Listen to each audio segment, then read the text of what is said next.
Hello and welcome to Tara IAS. Think IAS, think Tara. This is Venkat Devarakonda. I am your current affairs faculty. Without any further delay, let's start our session.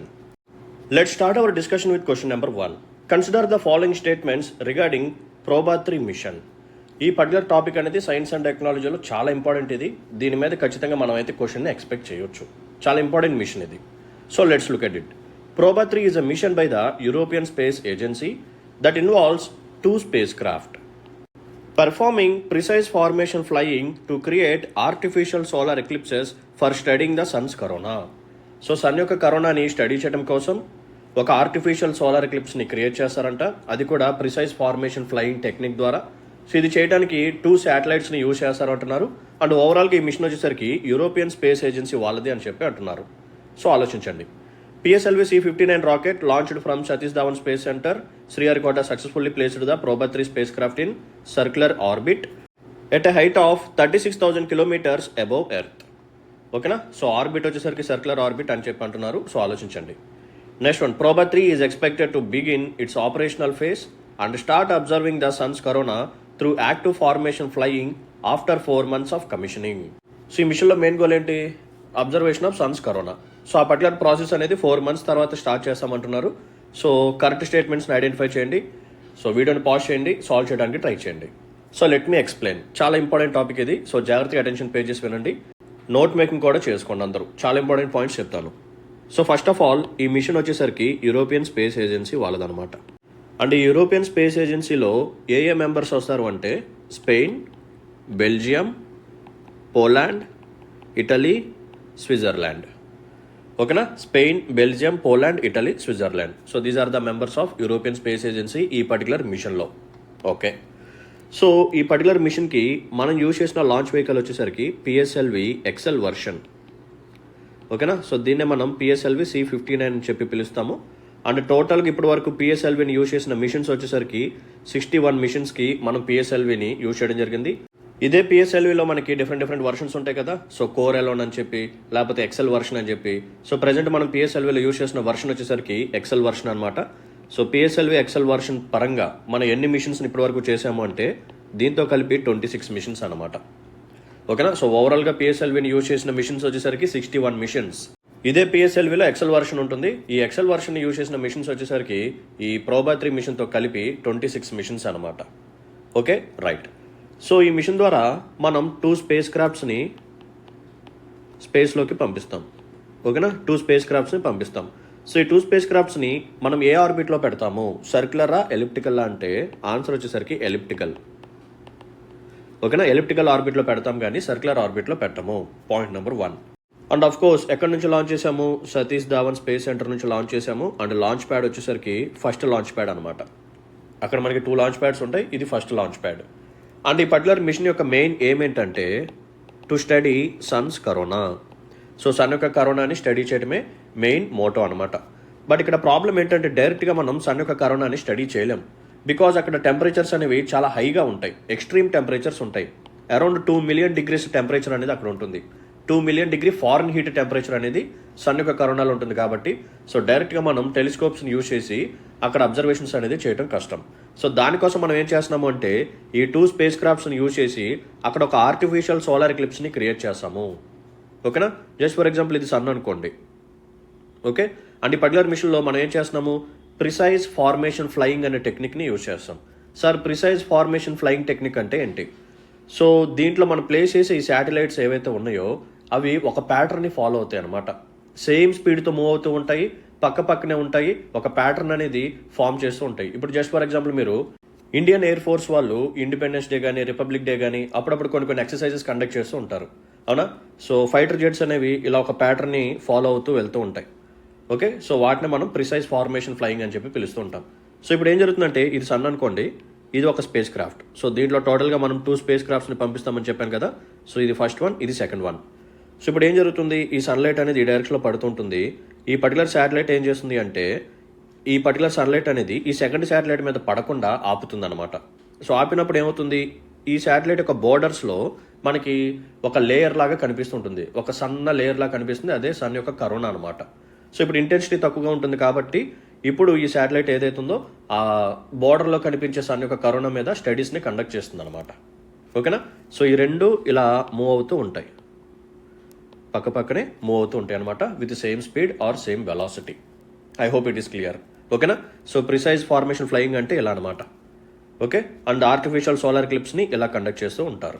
And next important point ఏంటంటే, so 2 space క్రాఫ్ట్స్ని use చేస్తారని చెప్పాను కదా, మరి ఆ space crafts మీద కూడా questions వచ్చే ఛాన్సెస్ ఉన్నాయి. సో ఆ 2 స్పేస్ క్రాఫ్ట్స్ యొక్క నేమ్స్ కూడా మనకి తెలియాలి.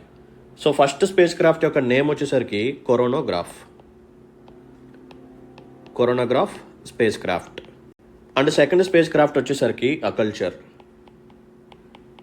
అకల్చర్ spacecraft. So coronagraph spacecraft ఏదైతే ఉందో దీని యొక్క వెయిట్ వచ్చేసరికి 310 kgs.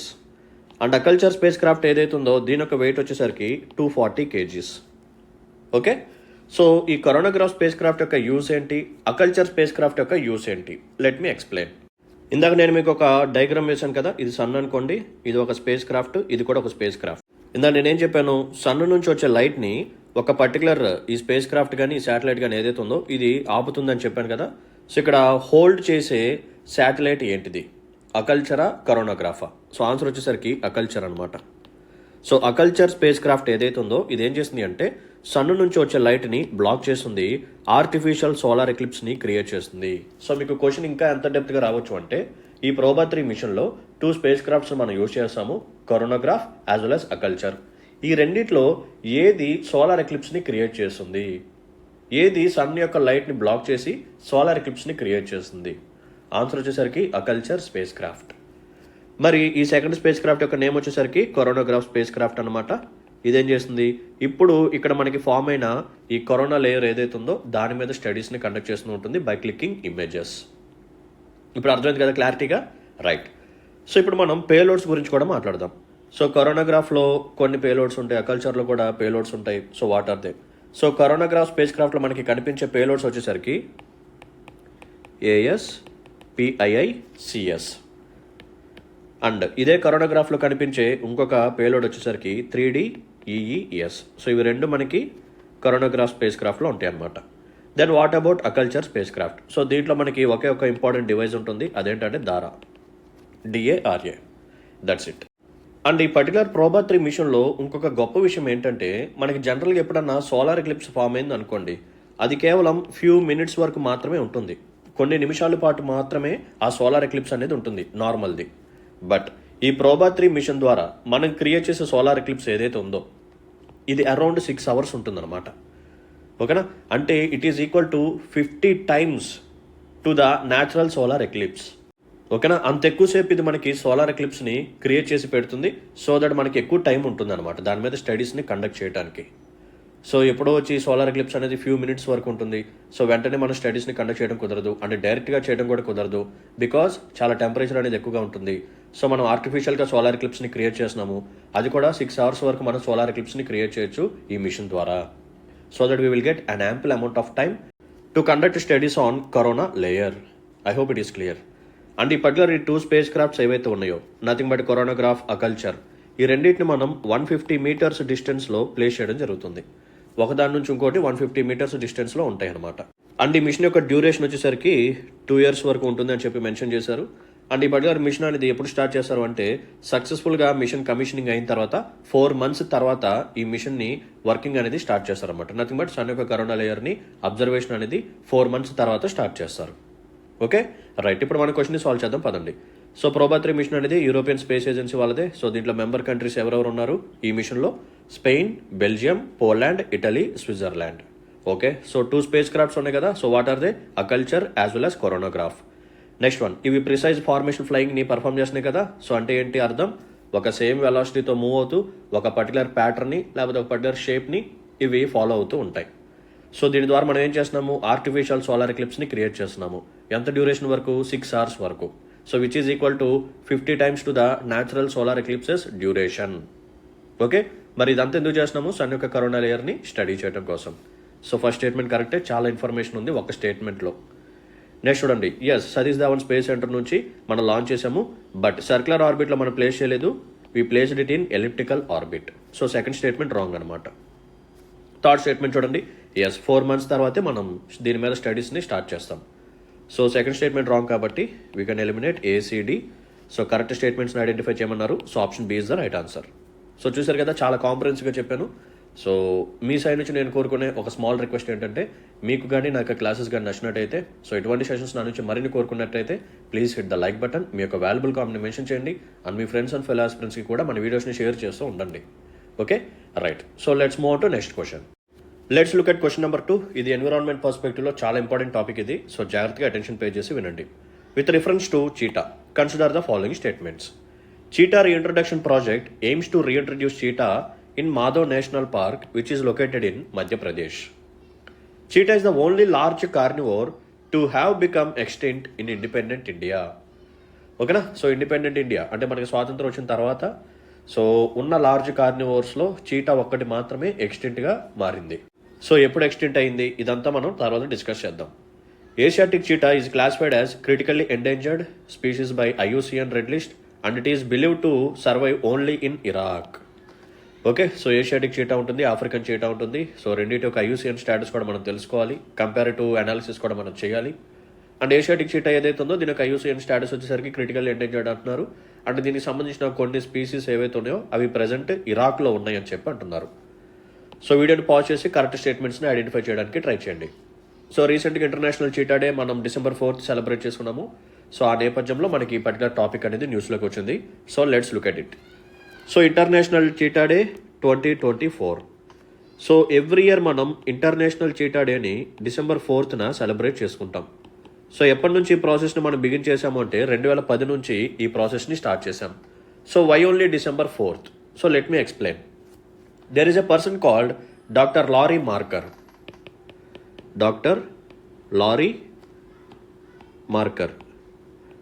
So doctor Laurie Marker ఎవరైతే ఉన్నారో she is the founder of cheetah conservation fund. So ఆవిడే ఈ December 4th ఇంటర్నేషనల్ చీటా డేని సెలబ్రేట్ చేయాలి అని చెప్పి స్టార్ట్ చేశారనమాట. సో ఎందుకు December 4th అని చెప్పి స్టార్ట్ చేశారు అంటే, యాక్చువల్గా ఈ డాక్టర్ లారీ మార్కర్ ఎవరైతే ఉన్నారో ఆవిడ ఒక చీటాని కాపాడింది, రెస్క్యూ చేసింది అనమాట. ఒక ఆర్ఫన్ చీటాని రెస్క్యూ చేయడం జరిగింది.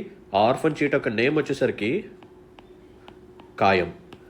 సో దానికి గుర్తుగా ఈ December 4th సెలబ్రేట్ చేయడం జరుగుతుంది. ఓకే, సో చీటాస్లో మనకి 2 టైప్స్ ఉంటాయి. ఒకటి ఏషియాటిక్, రెండవది African. So African చీటా as well as Asiatic చీటా. And ఈ పర్టికులర్ చీటా ఏదైతే ఉందో దీని యొక్క సైంటిఫిక్ నేమ్ కూడా మనకి తెలియాలి. ఎందుకంటే చాలాసార్లు సైంటిఫిక్ నేమ్స్ మీద ఒక స్టేట్మెంట్ ఇస్తున్నాడు, లేకపోతే డైరెక్ట్గా సింగిల్ క్వశ్చన్ కూడా ఇచ్చేస్తున్నాడు. సో చీటాక సైంటిఫిక్ నేమ్ వచ్చేసరికి యాసినోనిక్స్ జుబాటస్. సో యాసినోటిక్ జుబాటస్ ఏదైతే ఉందో it is a scientific name of చీటా. And ఇక్కడ ఇంకో పాయింట్ ఏంటంటే ఏషియాటిక్ చీటాకి ఇంకొక సైంటిఫిక్ నేమ్ ఉంటుంది, ఆఫ్రికన్ చీటాకి కూడా ఇంకొక సైంటిఫిక్ నేమ్ ఉంటుంది. అంటే యాసినోనిక్స్ జుబాటస్ ఉంటుంది, ఇంకొన్ని వర్డ్స్ యాడ్ అవుతాయి, దట్స్ ఇట్. ఫస్ట్ మనం ఏషియాటిక్ చీటా యొక్క సైంటిఫిక్ నేమ్ చూద్దాం. సో దీని యొక్క సైంటిఫిక్ నేమ్ వచ్చేసరికి యాసినోనిక్స్ జుబాటస్ వెనాటికస్. ఇది ఒక్కటే యాడ్ అవుతుంది అంతే. ఓకేనా? సో యాసినోనిక్స్ జుబాటస్ సేమే, బట్ వెనాటికస్ అనేది యాడ్ అవుతుంది for Asiatic cheetah. Then what about African cheetah? African cheetah యొక్క సైంటిఫిక్ నేమ్ వచ్చేసరికి Acinonyx jubatus jubatus. So 2 times repeat అవుతుంది జుబాటస్ అనే కీవర్డ్, దట్స్ ఇట్. ఓకేనా? సో ఏషియాటిక్ చీటా ఏదైతే ఉందో దీని యొక్క సైంటిఫిక్ నేమ్ వచ్చేసరికి యాసినోనిక్స్ జుబాటస్ వెనాటికస్. ఆఫ్రికన్ చీటా యొక్క సైంటిఫిక్ నేమ్ వచ్చేసరికి Acinonyx jubatus jubatus, that's it. Okay, and ఈ పర్టికులర్ చీటా ఏదైతే ఉందో ఇది వరల్డ్లోనే ఫాస్టెస్ట్ ల్యాండ్ మ్యామల్ అనమాట. It is the fastest land mammal. So land మీద ఫాస్టెస్ట్ మ్యామల్ ఇదే అనమాట. సో ఇది విత్ ఇన్ ఫ్యూ సెకండ్స్లోనే 0 to 60 miles/hour స్పీడ్ని రీచ్ అవుతుంది. సో దీని యొక్క లెగ్స్ కానీ బాడీ కానీ చాలా ఫ్లెక్సిబుల్గా ఉంటుంది. ఓకేనా? అండ్ దీనికి చాలా క్యాపబిలిటీస్ కూడా ఉన్నాయి. అంటే స్ట్రాంగ్ విజన్ ఉంటుంది. ఓకే, సో ప్రేని ఈజీగా హంట్ చేసేస్తుంది. సో ఇలా చాలా క్యాపబిలిటీస్ ఉన్నాయి. బట్ స్టిల్ ఈ పర్టికులర్ చీటాస్ అనేవి చాలా ఛాలెంజెస్ని ఫేస్ చేస్తున్నాయి. లైక్ దీని యొక్క హ్యాబిటాట్ అనేది డిస్ట్రాయ్ అయిపోవటం కానీ, human versus wild life conflict కానీ, అంటే దీన్ని ఇల్లీగల్గా హంటింగ్ చేసి పోచింగ్ చేయటం కానీ. సో ఇటువంటి యాక్టివిటీస్ ద్వారా చీటాస్ యొక్క కౌంట్ అనేది వరల్డ్ వైడ్గా తగ్గిపోతూ వస్తుంది. సో అందుకని ఇప్పుడు IUCN స్టేటస్ కానీ మనం మాట్లాడుకుంటే, first of all Asiatic cheetah ఏదైతే ఉందో దీని యొక్క IUCN స్టేటస్ వచ్చేసరికి క్రిటికల్లీ ఎండేంజర్డ్. ఓకేనా? క్రిటికల్లీ ఎండేంజర్డ్ అనమాట. Then what about African cheetah? African cheetah యొక్క ఐయుసిఎన్ స్టేటస్ వచ్చేసరికి వల్నరబుల్. దీని అర్థం ఏంటి? ఆఫ్రికన్ చీటా కంటే ఏషియాటిక్ చీటానే చాలా తక్కువ కౌంట్లో ఉన్నాయి. ఓకేనా? సో ఏషియాటిక్ చీటా చాలా అంటే చాలా తక్కువ కౌంట్లో ఉన్నాయి. అండ్ నెక్స్ట్ పాయింట్ ఏంటంటే, ఈ ఏషియాటిక్ చీటా ఏవైతే ఉన్నాయో ఇవి చాలా తక్కువ ఉన్నాయని చెప్పాం కదా. సో అవి కూడా ఎక్కడ ఉన్నాయంటే ఇరాన్లో ఉన్నాయి అన్నమాట. ఓకేనా? సో ఏషియాటిక్ చీటాస్ అనేవి ఇరాన్లో ఉన్నాయి as of now. Okay. And వీటి తాలూకా సైటిస్ స్టేటస్ కూడా మనం తెలుసుకుందాం. సో ఏషియాటిక్ చీటా ఏదైతే ఉందో దీని యొక్క సైటిస్ స్టేటస్ వచ్చేసరికి అపెండిక్స్ 1లో ఉందన్నమాట.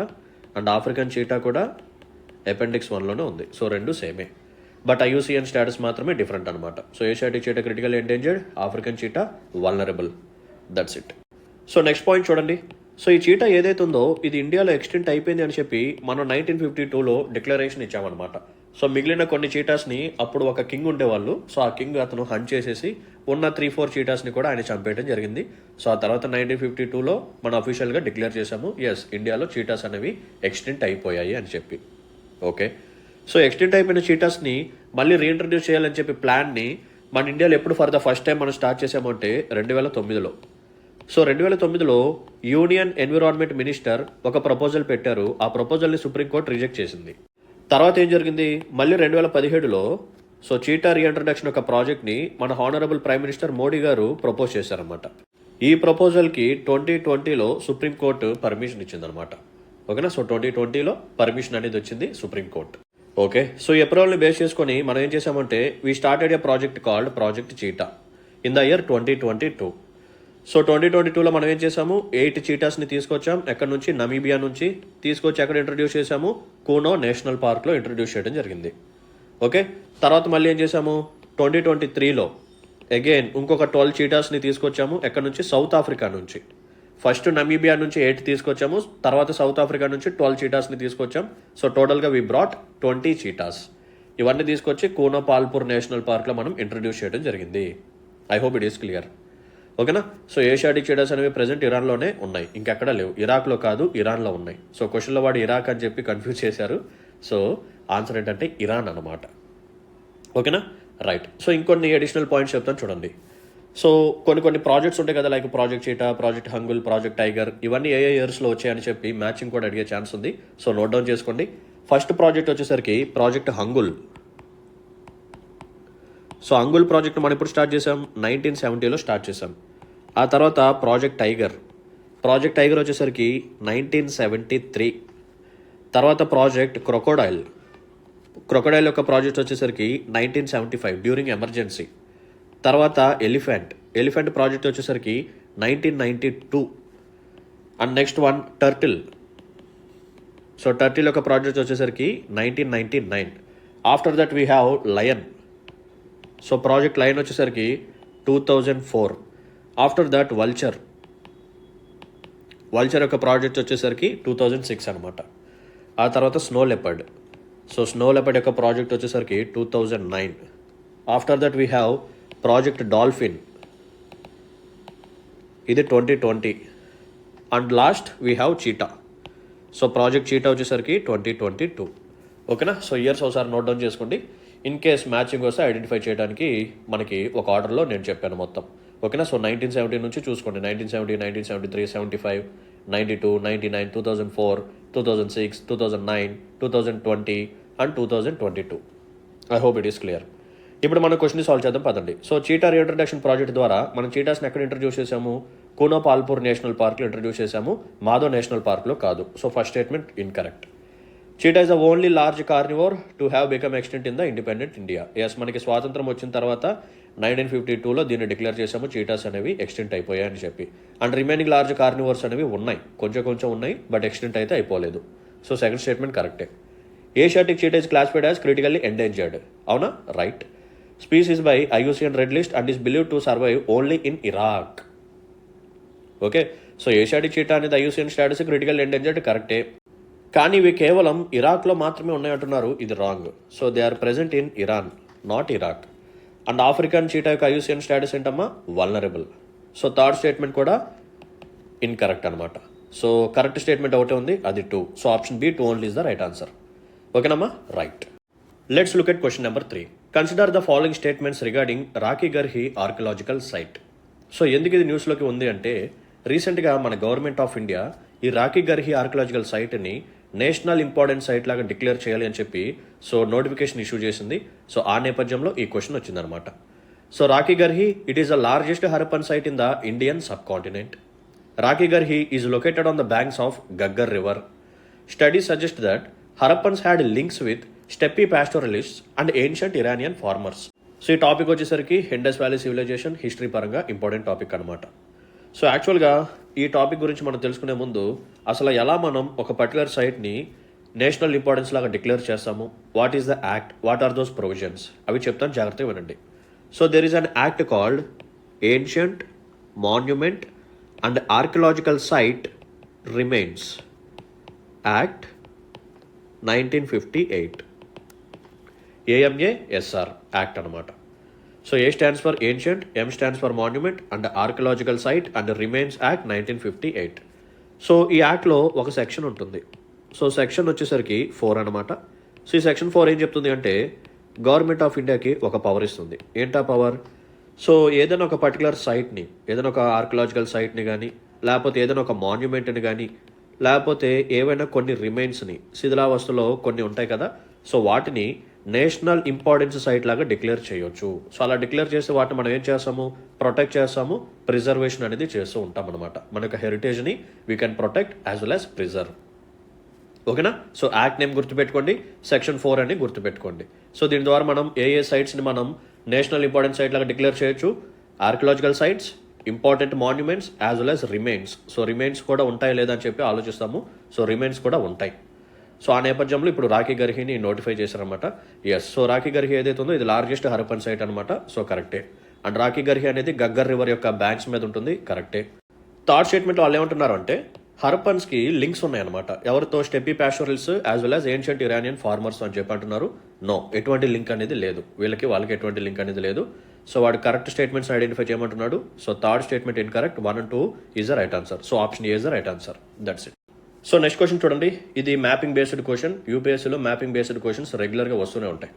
Consider the following statements about the geography of central Asian 5 countries.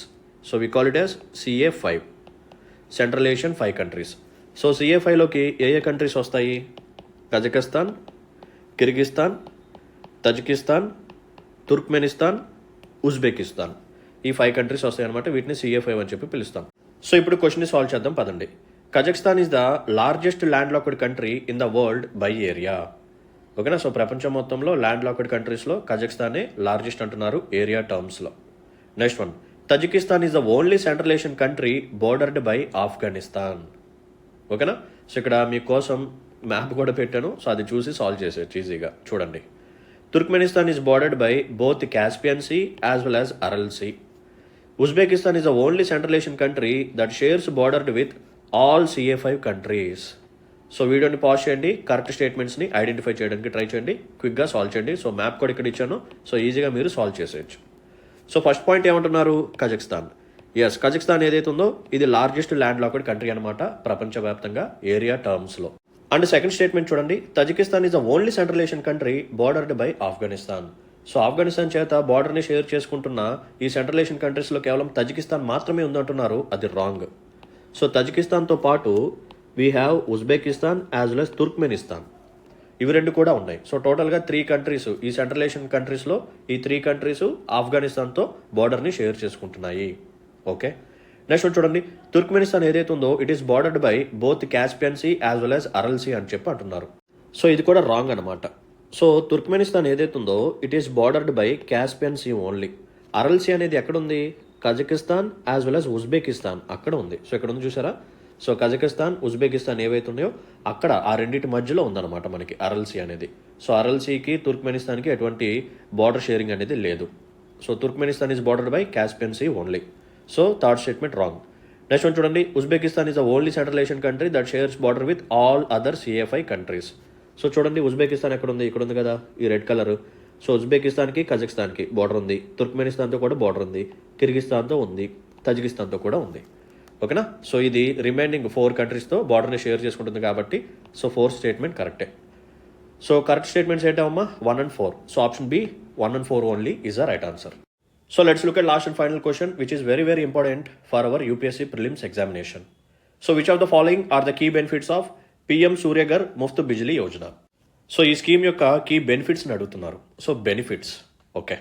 So చూడండి options: free electricity for house holds, increased electricity cost for government, అంటే ఈ స్కీమ్ ద్వారా గవర్నమెంట్కి ఎలక్ట్రిసిటీ కాస్ట్ పెరుగుతుంది అంటున్నారు, ఆలోచించండి.